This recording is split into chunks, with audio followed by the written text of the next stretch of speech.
Da li će biti novih snimaka? Pa, da, apsolutno da. Iskreno da kažem, jedva sam čekala priliku da izdvojiš vrijeme za nas i da malo porazgovaramo o aktualnim temama, mada sam sigurna da ti je i podcasta i snimanje svega preko glave. Spletom ružnih okolnosti zadnja 2,5 mjeseca, a mogu da kažem da si, pa, vjerovatno i najpoznatija Crnogorka u regionu, ako ne i šire. Da li je tvoj slučaj u stvari pokazao sve slabosti naših institucija i naše države, ali i generalno društva? Jest, apsolutno jeste i ovaj moj problem više nije samo moj problem, već je ovo nešto što se može analizirati iz jednog fenomenološkog ugla. Prije svega iz ugla jednog začaranog ropstva u kojem se žene u crnogorskom društvu, ali i generalno na Balkanu nalaze.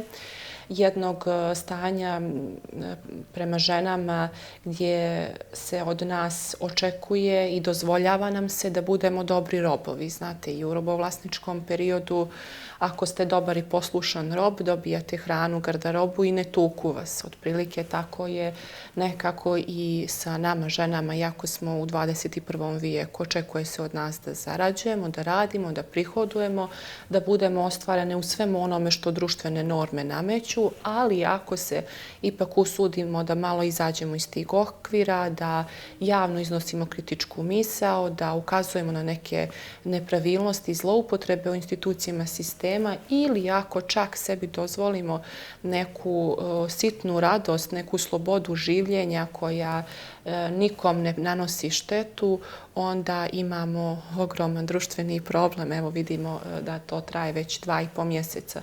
Što se tiče samih institucija sistema, mislim da reći ću konkretno što se mene tiče, ja sam apsolutno kao građanka izgubila povjerenje u upravu policije u smislu onoga što je njihova primarna uloga, a to je da zaštite bezbjednost svakog građana i građanke i da postupe onako kako treba da postupe u skladu sa svim prijavama kojima se podnose. Potpuno sam obeshrabrena da upravi policije podnesem bilo kakvu prijavu i da ukažem na bilo kakvu nezakonitu radnju, na bilo kakvu nepravilnost.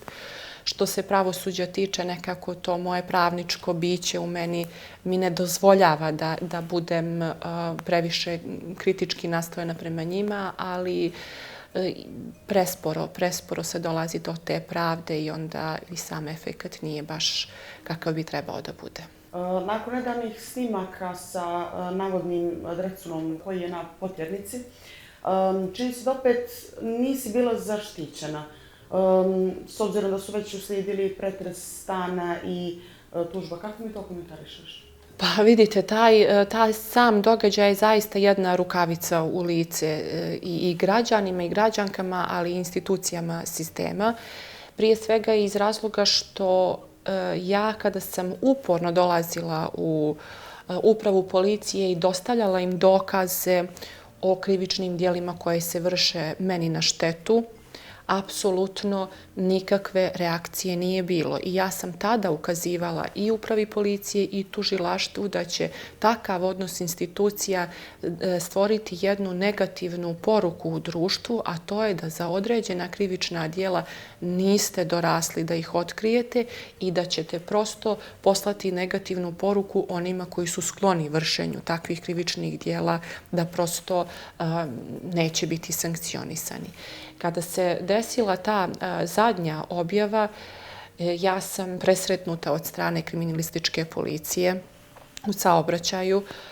Oni propratili su moje kretanje. Ne mogu da kažem da je to bilo na jednom neprijatnom nivou kao što smo recimo svedočili nekakvim privođenjima sa lisicama na rukama i slično. Apsolutno ne. Došla sam svojim autom do uprave policije. Svi inspektori koji su u oblasti krvnih i seksualnih delikata su na neki način došli da porazgovaraju sa mnom. Nije to bilo onako direktno u zapisnik, ali jesmo imali jedan, eto da tako kažem, uslovno rečeno kolegijalan i prijatan razgovor, međutim ono što je mene potpuno šokiralo u tom trenutku jeste da oni mene nisu zvali da me zaštite u smislu da kažu ko objavljuje takve sadržaje, da lociraju IP adresu ili da eventualno meni pruže bilo kakvu zaštitu, već su me zvali da se ja izjasnim na te same okolnosti. Kao što sam vam i rekla i ranije, mislim, sav taj odnos i sav taj reakcije same institucije, ja ne kažem da je to nešto, neki animozitet prema meni lično, ali prosto da neki njihovi koraci koji preduzimaju su prespori, nisu u smjeru brze i efikasne zaštite žrtve, su mene potpuno demotivisali za bilo kakvu, pa ne mogu reći saradnje, apsolutno kao građanka ne smatram da je ništa strašno dati izjavu u policiji. Prosto mislim da to ne treba nešto ni posebno dramatizovati, niti glorifikovati, niti bilo šta, ali opet kažem vam, sama ta njihova akcija i taj performans koji je posle izveden u smislu pretresa auta i pretresa stana, smatram da je učinjen više u cilju pokušaja zaštite njihovog ugleda, da oni kažu eto nešto smo odradili, ali ugled i uspjeh se ne ostvaruju performansima, nego rezultatima. Onog trenutka kada vi među građanima stvorite realan osjećaj zaštite i sigurnosti, samo je to uspjeh i samo se to vrednuje, a ne sada prosto upisivanje da se izvela neka akcija, jer ne znam da li ste pravnica po struci, ali shvatit ćete me i vi i svi gledaoci, da li neko zaista vjeruje da ukoliko sam ja u kontaktu sa odbjeglim licem, da on sjedi u mom zvaničnom stanu koji je upisan na moje ime, u mom porodičnom stanu u kojem živim sa sinovima i da sjedi baš nakon što su se pojavili neki sadržaj na društvenim mrežama. Mislim da je to bilo jedno klasično gubljenje vremena. Ja sam 7 sati provela u upravi policije. Za tih 7 sati ja mislim da je bilo bolje da se posvetilo razotkrivanju ozbiljnih krivičnih dijela, ali eto, shvatila sam da je to jedna vrsta njihove obaveze. Ja sam u potpunosti sarađivala, dobrovoljno sam predala telefon, predala šifru od tog telefona i želim da vjerujem da sve te aktivnosti će ići samo meni u korist. Nakon svega što se desilo, od državne funkcionerke postala si zvijezda OnlyFansa. Kako si došla na odluku da otvoriš stranicu? I čula sam da imaš baš veliki broj pretplatnika. Je to istina? Pa ja želim da kažem da je Balkan srušio tu platformu, bukvalno. Trenutno sam u 2% svih kreatora po broju pregleda i aktivnosti, tako da definitivno vladamo i tom platformom. Što se same te platforme tiče, ja moram da kažem da je sadržina koja se na tim platformama kreira prosto ostavljena na slobodu samog kreatora. Zašto neki ljudi isključivo i samo tu platformu povezuju sa nekim intimnim sadržajima, to smatram da je njihovo poznavanje te platforme. Dakle, ne postoji neko uslovljavanje ili ograničavanje kako ćete vi održavati pažnju ili mobilisati svoje fanove da prate vaš rad. Zašto sam došla na tu ideju? Smatram da je potpuno legitiman način da imate svoju platformu za doniranje i smatram da je takav način nešto što ne pravi štetu bilo kome, što može biti samo od koristi društva. Kada govorimo o tim načinima finansiranja i samih tih platformi, uporedit ću recimo sa načinom finansiranja političkih subjekata u Crnoj Gori, obzirom da sam i sama došla na ideju da osnujem svoj politički subjekat. Smatram da je mnogo korektnije imati svoju platformu gdje će oni koji vas poštuju i kojima se dopada vaš rad donirati, nego puniti političke partije tako što ćete izvlačiti novac iz državne kase, ili možda još jedan nehumaniji način, a to je zapošljavati ljude, pa ih onda uslovljavati da ako vas zaposlimo, onda ste dužni da dio svoje plate donirate u političku partiju. Mislim da je to jedan ekstreman vid povređivanja ljudskog dostojanstva i moj dalji rad će se upravo zasnivati na tome, na demaskiranju svih tih pojava koje su na uštrb ljudskih prava, osnovnih sloboda i ljudskog dostojanstva. Sad kad si mi pomenula partiju koju planiraš da osnuješ, možeš nešto više o tome da mi kažeš? Naravno, mislim, to je... to je trenutno jedina stvar koja mene motiviše, koja me čini živom, koja mi daje neki stimulans da nastavim svoju borbu i svoj život u Crnoj Gori. Dakle, ja ovdje ne pričam o egzistenciji, da se razumijemo, jer u tom smislu kao pravnica, kao advokatica, kao neko ko ima jedno pristojno iskustvo u struci, smatram da ne bi bila egzistencionalno ugrožena, da bih mogla da sama sebi obezbijedim osnovne finansije. Međutim, ta moja ideja kreiranja političkog subjekta Evropskog koraka slobode jeste nešto što je preokupilo trenutno moju kompletnu pažnju. Ja želim da oformim taj politički subjekat prije svega upravo da bih pokazala sve te neke i paradokse i anomalije u društvu i institucionalne zloupotrebe i da bih na neki način i mogu reći slobodno i izašla na crtu brojnim tim nekim diktatorima ponašanja u društvu i nametanja društvenih normi. Zašto Evropski korak slobode? Iz razloga što po reakcijama ljudi koji me podržavaju vidim da je to nešto što nam je nasušno potrebno, to življenje slobode u punom obimu, naravno u okviru zakona, da se razumijemo, jer iako pričamo i o ljudskim pravima i o slobodama i o ustavnim pravima i dostojanstvenom životu i privatnom životu, ono što živimo u svakodnevnoj realnosti je ipak velika suprotnost. Mislim da je dosta toga i neka politička propaganda, dosta toga i samo nepoznavanje.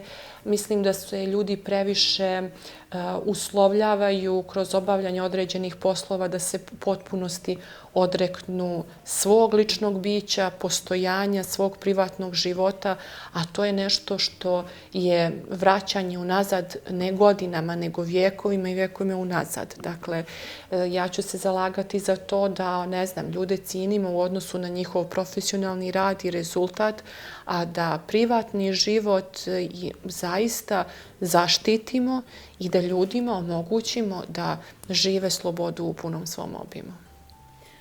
Pretpostavljam da se nakon svih ovih dešavanja život drastično promijenio.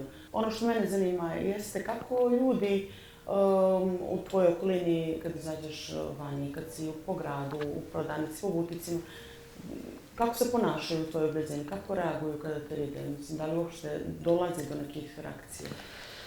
Moj život se jeste drastično promijenio i ovo je jedna situacija koja ne može da bude pa prođe i prestane i nije više bilo. Razumijet ćete da ovo nije, ne znam, neka vrsta loma ili bolesti, pa vi to ostranite i nastavite dalje da živite, već je ovo neka nova realnost sa kojom se prosto živi, prosto zato što jedino što je vječno, vječan je trag na internetu i u online prostoru i prosto to su ti izazovi savremenog, modernog društva sa kojima prosto moramo da se nosimo.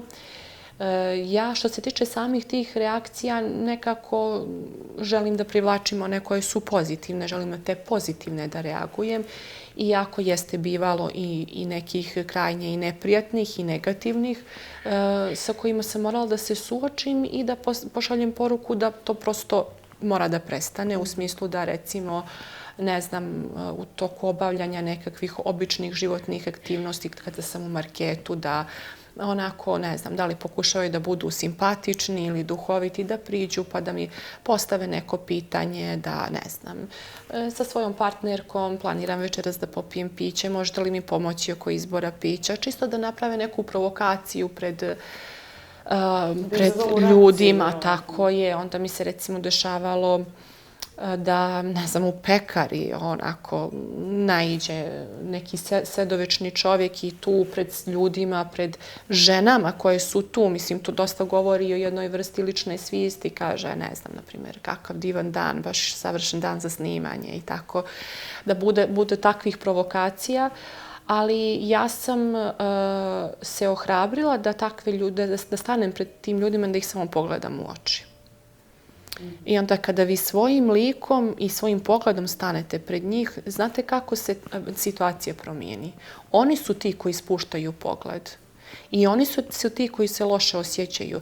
Zašto? Zato što ja smatram da nijedan građanin niti građanka ne zaslužuju da prosto u nekim redovnim aktivnostima budu na takav način provocirani i slično. Tako da, eto, na takav način sam im dala odgovorom, dakle, onako jasnim, ponosnim pogledom, uzdignute glave i to prestaje.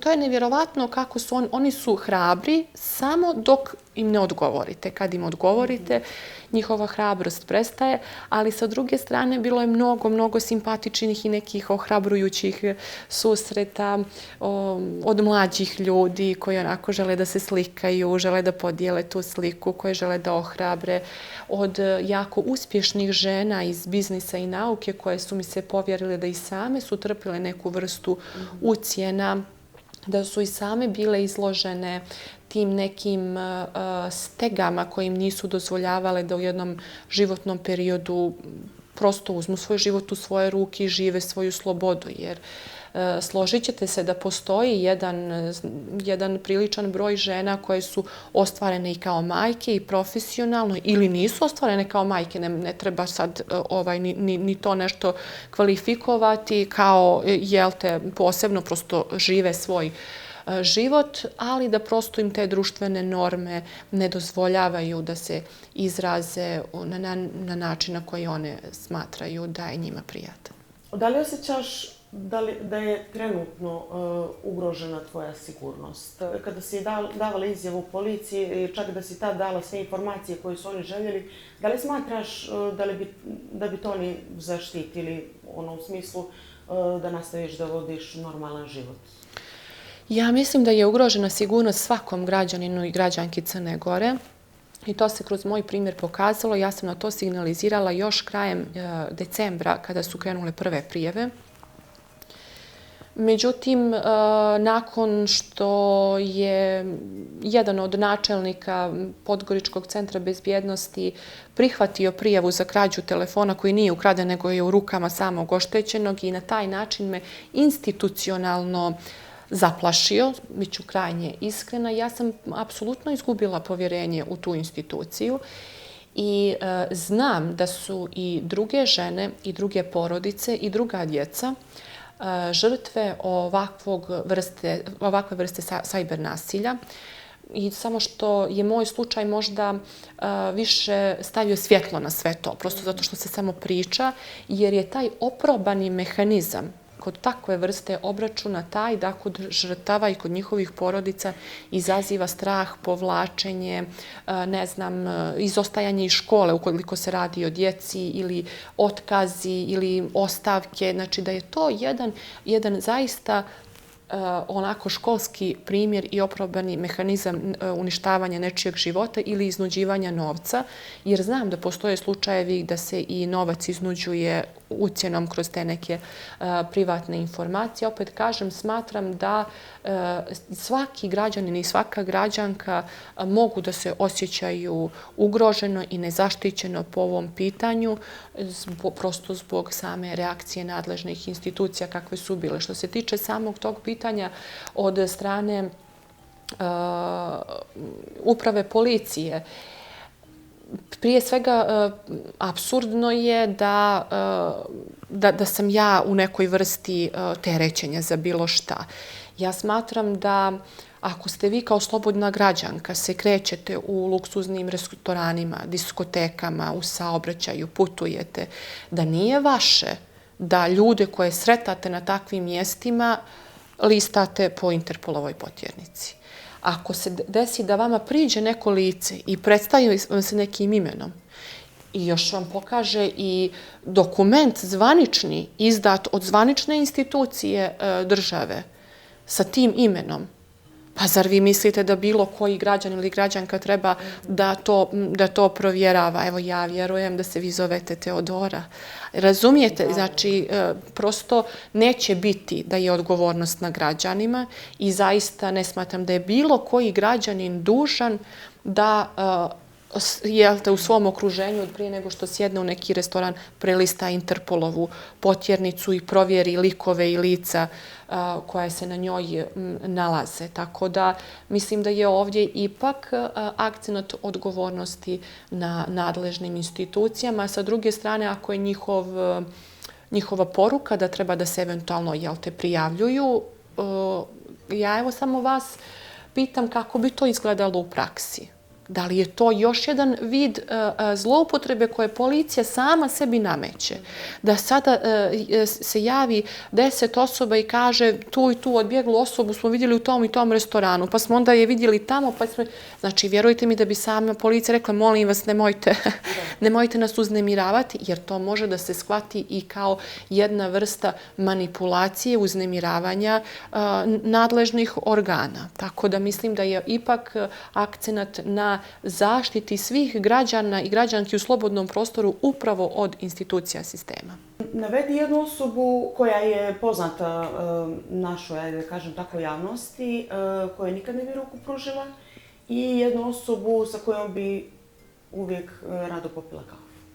Nikada ne bi pružila ruku Jakovu Milatoviću, osobi koja obnaša funkciju predsjednika države, prosto zato što je on za mene oličenje nemuškosti i prosto zato što smatram da cjelokupni njegov rad se ogleda u ličnoj zaštiti njegove funkcije kao predsjednika države, a ne u jednom predstavljanju Crne Gore u najboljem svjetlu kako bi trebao da radi pravi državnik koji se nalazi na poziciji predsjednika države.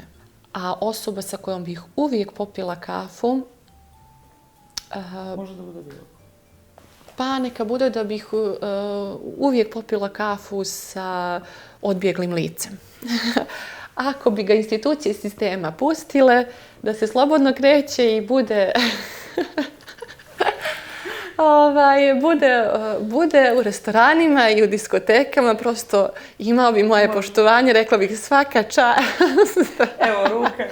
Izvolite, ja častiram kafu ili piće. A neće reći, pa neće reći. Pa ti probaj.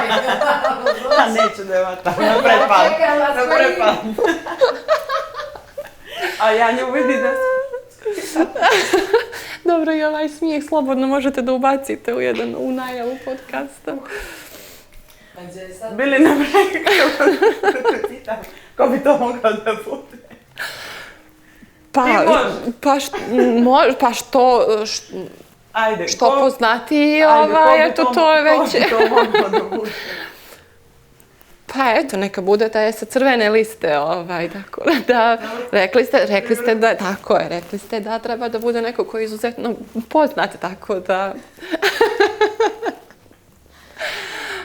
To je jako široka kategorija, neka bude neko ko je stvarno ovako na vrhu te i piramide i liste. Da li si ikada namjerno izazivala pažnju javnosti? Da. Pa da, iskreno. Mislim, svako od nas ko ima i društvene mreže i ne znam, ko izlazi, kreće se, druži se, izaziva pažnju javnosti, posebno recimo neko ko naginje političkom aktivizmu i javnim državnim funkcijama, apsolutno. Mislim da nema ništa loše u tome. Ja nekako cijenim da je trenutna, na primjer, politička scena u Crnoj Gori prilično anemična i u vidu neke ajlutke. A to građani neće. čiji građani hoće živu, stvarnu osobu i sa manama i sa nekim iskrenim emocijama.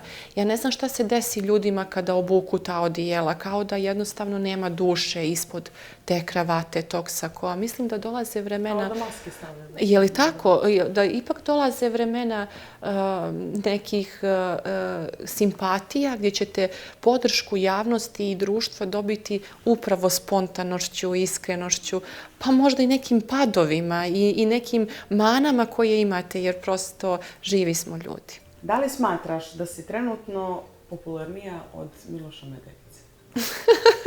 Evo ja ću za tebe da odgovorim. Pa ne znam da li smijem.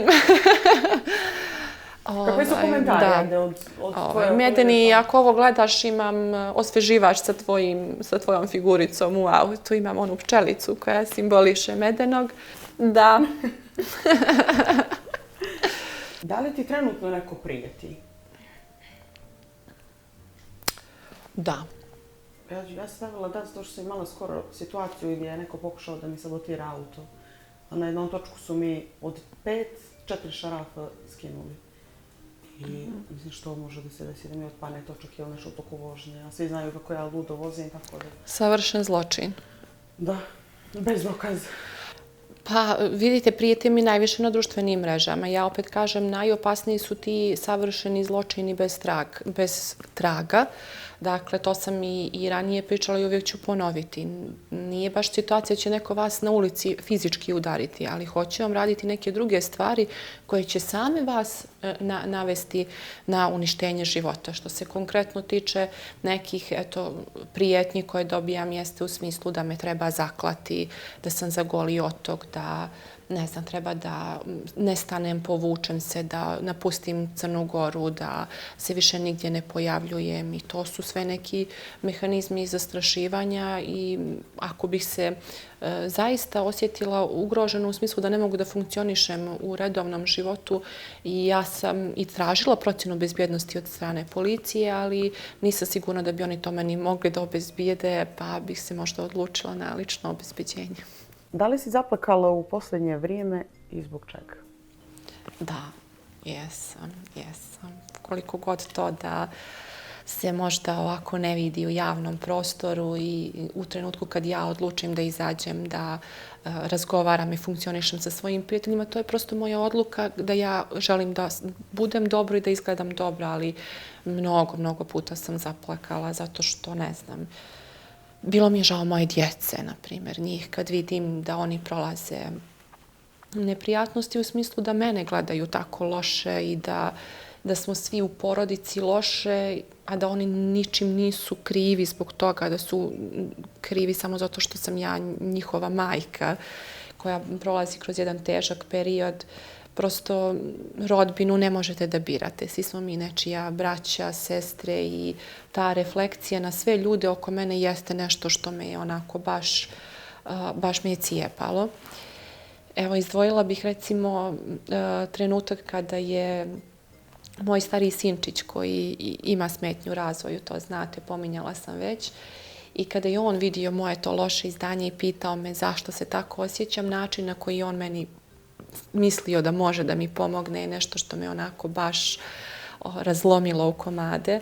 Loše sam spavala, loše sam se osjećala i on me pitao zašto. Ja sam rekla, pa imala sam košmare, a on mi je rekao, mama, ne brini, to je samo mašta, ništa od toga se neće desiti. I to je trenutak kada vi shvatite da ta bića koja imaju određene probleme, određene smetnje, zdravstvene poteškoće, neki svoj svijet koji mi procenjujemo da nije redovan i normalan, da je taj njihov svijet zapravo mnogo ljepše i čistije mjesto od ove naše realnosti koju živimo. Ajde za kraj. Pitanje koje sve zanima. Da li će biti novih snimaka? Pa, da, apsolutno da. Međutim, ono što ja želim, što je moj plan i slika koju ja želim da pošaljem, to će biti snimci u smislu aktivnosti Evropskog koraka slobode, jer politički subjekat koji ja kreiram želim da bude nešto drugačije, nešto što nije već viđeno na društvenoj i političkoj sceni Crne Gore. Dakle, nećemo se baviti snimanjem tih fake reelsova i tribina gdje nam dolaze naši simpatizeri i mi tu kao izvodimo neki performans, nego ćemo se baviti tim aktivnostima koji će ići u smjeru pomoći, ohrabrivanja i osnaživanja prije svega žena u smislu samohranih majki, nezaposlenih, njihove djece, tako da ćemo snimati sadržaje u tom smjeru i ja sam sigurna da će izazvati i veliku pažnju, ali i pozitivne reakcije. Ja sam isto sigurna da će biti tako. Mirjana, hvala najljepše na gostovanju. Hvala i tebi.